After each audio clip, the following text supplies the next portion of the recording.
The Soul series are a group of RPG-based games that combine multiple elements of video games in order to evoke many different emotions from its player. Some of these elements include music, bosses, items like weapons, armor, consumables, and even save points you find within the game.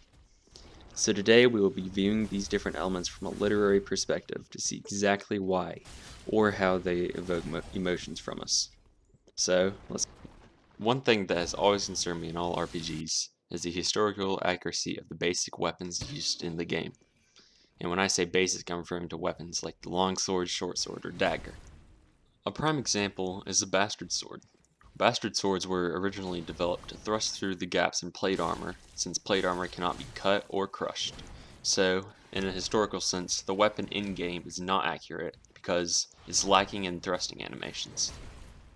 The game also characterizes the weapon as a heavy weapon, according to its moveset, which it is not, and this also affects the animations, causing them to be much slower and unrealistic.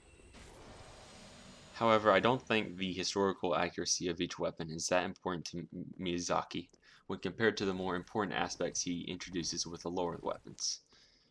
So in this way, the Soul series isn't afraid to give up historical accuracy for the sake of lore or gameplay purposes. While they do have an arsenal of normal weapons, the game supplies you with more than enough fantastical weapons to choose from. While the player is usually more intrigued to use the different and fancier looking weapons, Miyazaki was sure to include these normal weapons not only for simplicity's sake, but to also help us relate.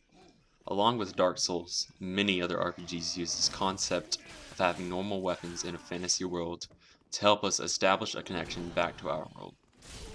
We can look at a dagger or longsword and subconsciously say, I know how to use this weapon because I've seen it be used in the real world beforehand. The same thing goes for armor. It helps the player gain a sense of security at the start of the game when given these things. However, Dark Souls is very quick to strip you of that security because of its extreme difficulty. The next topic I'd like to talk about are bosses. Bosses are the most infamous element in the Souls game because of how much effort seems to go into each and every one to make each fight enjoyable, rewarding, and extremely difficult. The first most notable aspect the series always uses is its music. Combined with Dark Souls' astonishing ability to create terrifying bosses, very intense symphonic music is used to create the perfect mood for the fight. The second thing they do with boss fights is that they tend to make the bosses incredibly larger or faster than you. They try to do something a little different with the Deacons of the Deep, where numbers overwhelm you, but that didn't work out too well for them. This contributes a lot to the Souls games in a way that it overwhelms the player even more than the regular enemies and atmosphere does. The Nameless King fight managed to accomplish both of these things in an extreme manner by having both the Storm Drake and the Nameless King be faster and larger than you. Not to mention, you're fighting on top of a cloud too, which is pretty much the Nameless King's domain. Miyazaki connects many items and weapons to other video games. For example, Estus can be viewed as health and mana potions, and the Drake Sword relates directly to the mythology of dragons, as his sword, amongst many other dragon-formed weapons, is formed by the tail of a drake. Homeward Bones can be viewed as teleportation crystals, and resins are just enchantments to put on your weapon. While some of the items may be reused tropes, the Souls series lore isn't as shallow to copy and paste tropes from other games. Even something as simple as a greatsword has a connection to a book.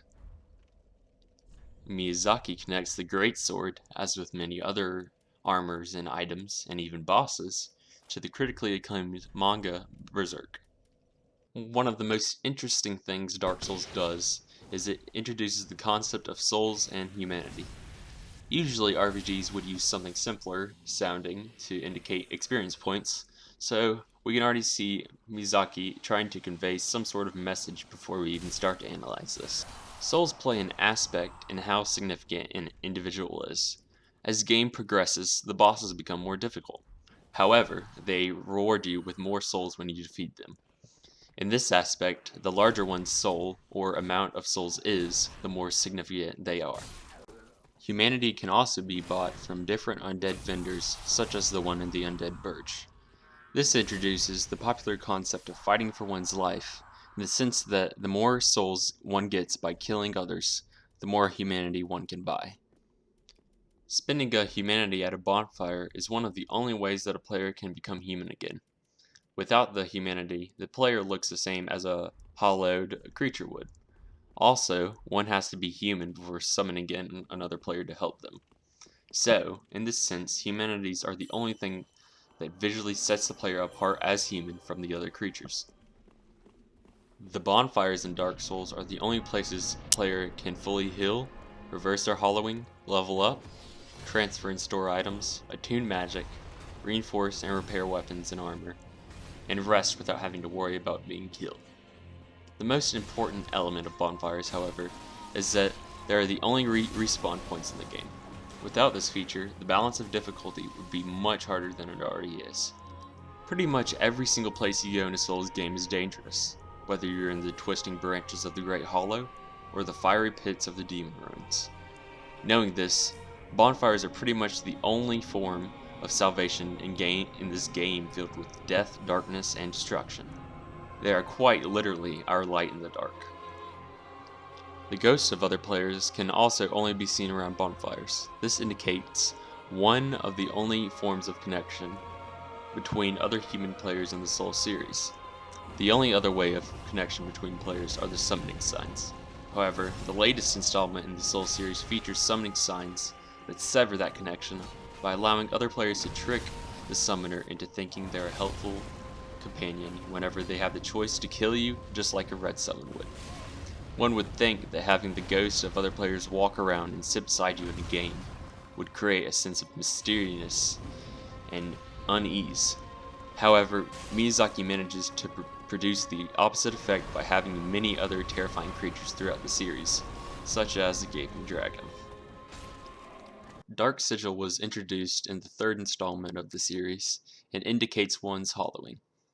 The concept of humanity was removed from the game in order for Miyazaki to convey a slightly different message than the humanities conveyed. The player can first acquire Dark Sigil by drawing out one's inner strength by talking to the dying pilgrim after the player saves them. Each time the player does this, they also get to level, which creates a sense of uncertainty, because players are used to getting levels in Souls games the hard way. To acquire more Dark Sigil, one has to die while having it. Through what the middle paragraph says, and through how the player acquires Dark Sigil, one can safely assume that this represents what would be the opposite of one's humanity, or a curse. While there are benefits from attaining Dark Sigil, such as leveling, the effect it takes on the player's character makes them unhuman. As the one obtains more and more of it, the character's skin becomes less human-like and more hollow or monstrous looking. Knowing this, it can be understood that Miyazaki is trying to portray the issue of having power while retaining one's humanity. It makes the player ask him or herself, do I really want to give up my humanity just so I can have more power? One can be cured of Dark Sigil, however, it will come at a price, by buying it from the Firekeeper or Yuria. There are also other ways to do it, but all cost the player something. Anyways, that's going to be the end of this literary analysis of Dark Souls. However, there are plenty of other concepts I'm sure I did not cover about Dark Souls from a literary perspective. However, I think I covered a lot of the main points, so let me know how I did in the comments. My name is Matthew Kimmery, and until next time on AP Let's Play.